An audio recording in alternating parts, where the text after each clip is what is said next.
দেখেন বন্ধুগণ, আমরা মেকলিগঞ্জ বল খেলা স্টেডিয়ামে কাজ করতেছি। অ্যালুমিনিয়ামের কাজ, সিলিংয়ের কাজ। দেখেন কেমন লাগছে কমেন্টে বলবেন। এই যে তোমাদেরকে দেখাচ্ছি বল খেলা ফিল্ডটা।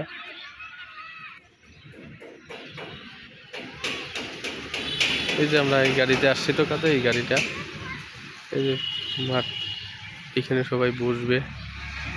টিকিট কাউন্টার পাশে আছে, রাস্তাও পাশে আছে। দেখেন বন্ধুগণ,